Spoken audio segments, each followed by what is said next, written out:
Pesach story with ideas for art and craft activities.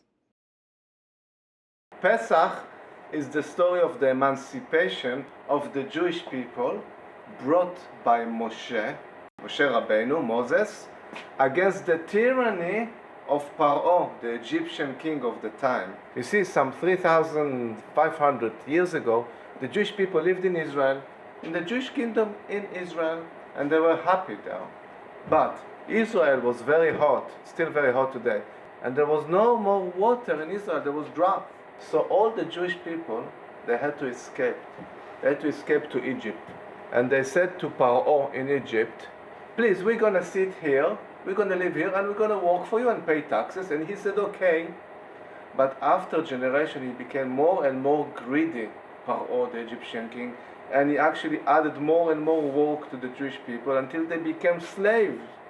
Literally, they were slaves in Egypt, carrying the heavy stone to build the pyramids in Egypt. And then Paro became even more naughty, and he said, every newborn, every first boy that was born to the Jewish people, throw him to the river. Throw all the newborn to the Nile River. At that time, Moshe was born. He was a little baby, Moshe. So his mother put him in a basket. That's why we say Moses' basket. And she put him in the river in Egypt. And she asked Moses' sister, Miriam, to watch over him, see? And she watched over him as he was wandering in the river and until he was saved. He was saved thanks to that. And so for many years he grew up in a good house. He grew up until one day he went outside of his house and he saw an Egyptian soldier hitting up a Jewish man. So Moshe pushed the Egyptian soldier away. And then the Egyptian king Paro said, who touched my soldiers? So Moshe was scared, so he ran away. He ran away to the city called Midian. And he lived there for many, many years. He married Tzipporah, her name was Tzipporah, and he was herding her father's flock, so he was a shepherd for many, many years. But the Jewish people were still slaves in Egypt, until one day they woke up and they say, hey, we can actually ask God for help. So one night, all the Jewish people in Egypt came to God and they said, God, help us. Can you send us a savior, someone who will deliver us from slavery to emancipation and to freedom? You see, they never asked this before. That's why God could not help them. Because if God helps someone, but someone doesn't want the help, he will not take that help. So God couldn't help them. Only when they woke up and they said, God, can you help us? God said, okay. So God wanted to send them Moshe Rabbeinu. God wanted to send Moshe Rabbeinu to help the Jewish people in Egypt. But he had to test him to see if he's ready for this. So one day Moshe was walking outside and suddenly he saw a burning bush. In Hebrew we say, Hasneh Po'er.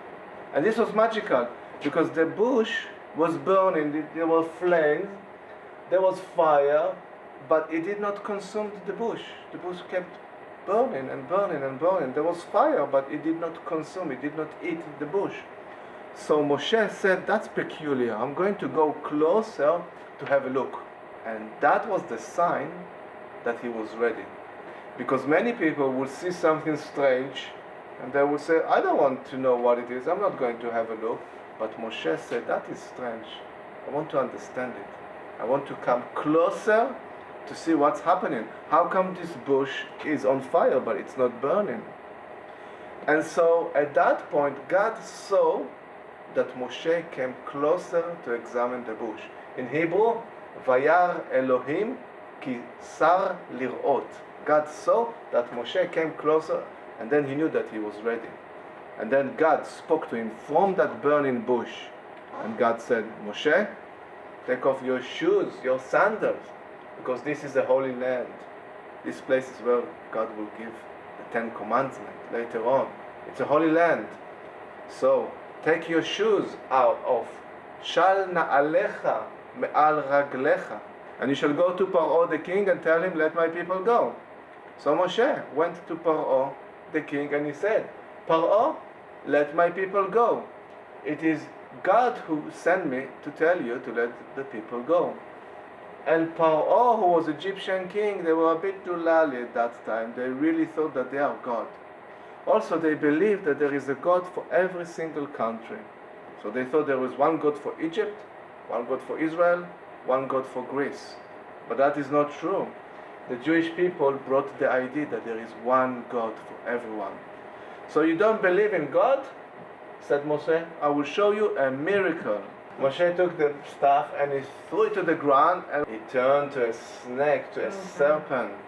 Why snake? Because if you go to the hospital, you will see the sign of a snake. Snake is dangerous. It can kill people. But from the venom, from the poison of the snake, you make the antidote that can heal people. So the snake, the serpent, represent both death but also life. So Moshe was giving Paro a choice. Choosing death or choosing life. You see, I made a miracle through God. It is a snake. You choose what to do next. Let my people go. But Paro said no, because I also have magician. He called all the magicians in his court. They were not magicians, they were illusionists.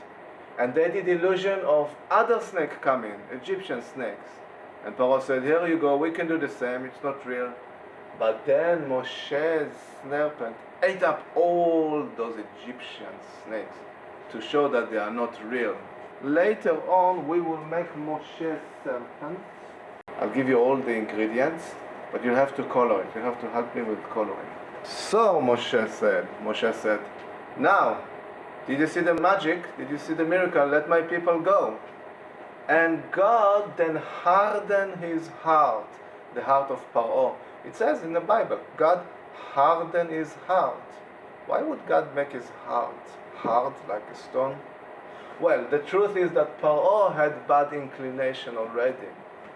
Paro had some bad inclination. So God gave him what he wanted. He made his heart solid, because that's what Paro had. Whatever people choose, God gives them. So he chose to be naughty, and God said, okay, here you are. You are naughty. And Paro said, no, I'm not going to let your people go. Now I sometimes think that Paro, the king, had hearing problems. I literally think that Moshe needed a megaphone.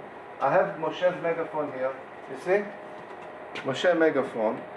And maybe with this megaphone, Paro will hear, Paro, let my people go. Paro, let my people go. Paro, let my people go. You see, he pretends that he doesn't hear. He doesn't hear. So later on, we will make Moshe megaphone. I've got all the ingredients I'll give you, and you will make your own. But then Paro said, look, I heard you, that's fine.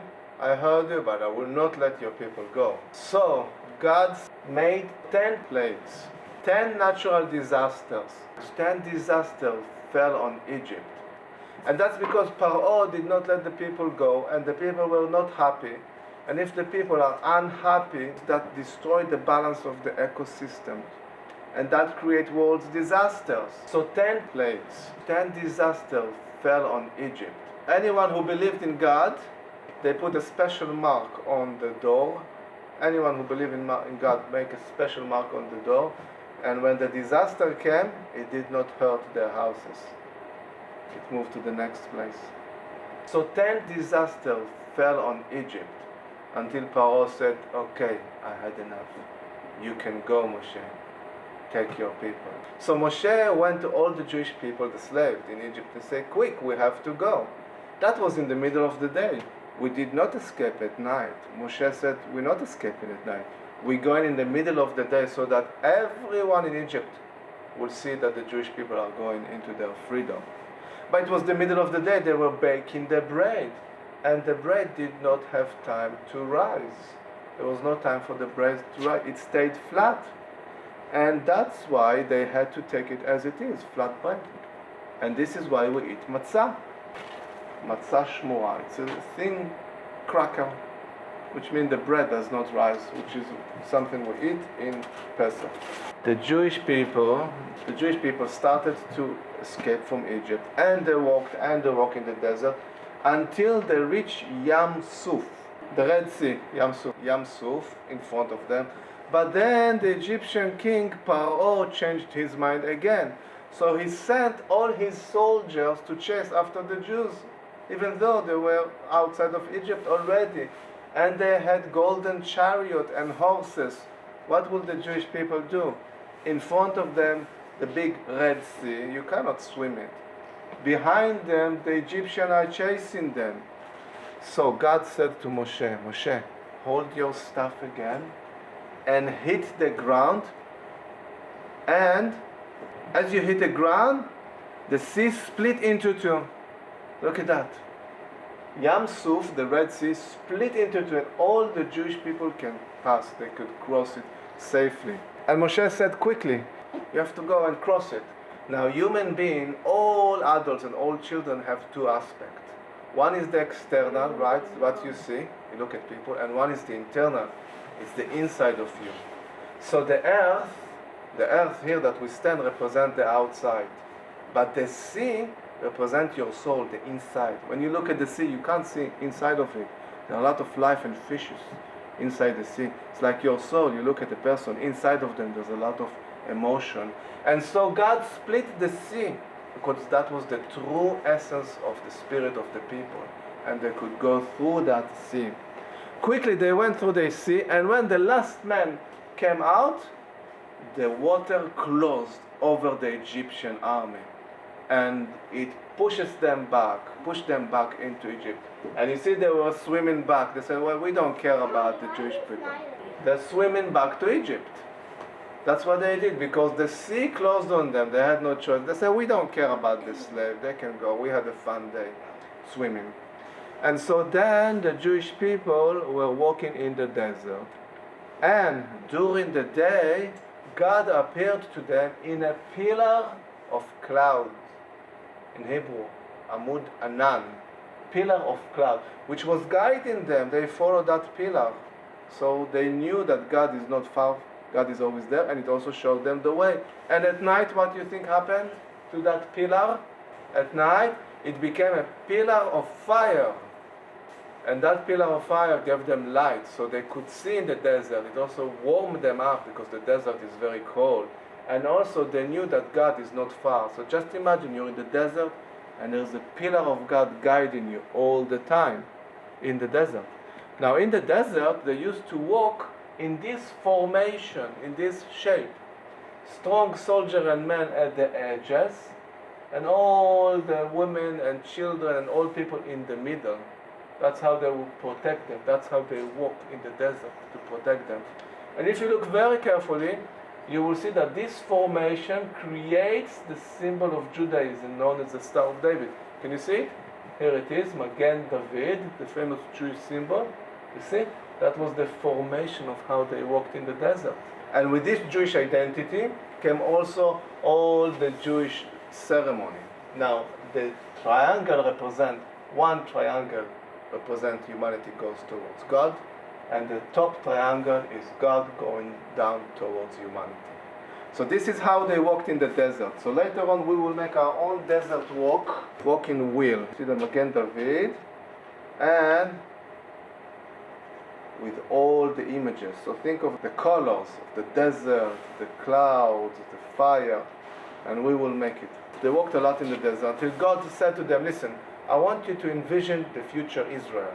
Before you enter Israel, they were still in the desert. I want you to envision how the future Israel would look. But what would you like to build?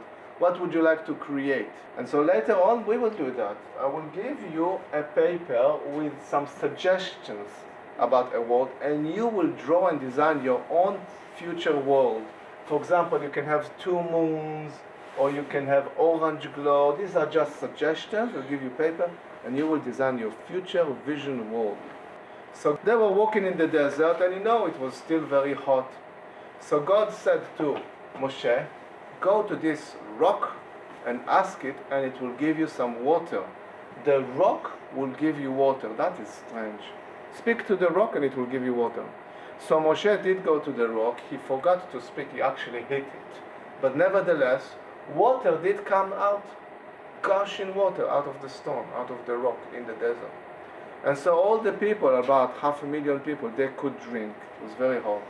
And when they went to drink, Moshe went up to the mountain, Mount Sinai. Some people call it Mount Horeb.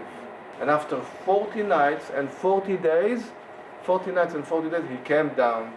He came down with the 10 commandments that God gave him. Actually, there are hundreds of commandments or laws or rules. These are just the top 10. These are the summary of all of them. God gave it to Moshe, and then Moshe gave it to the people.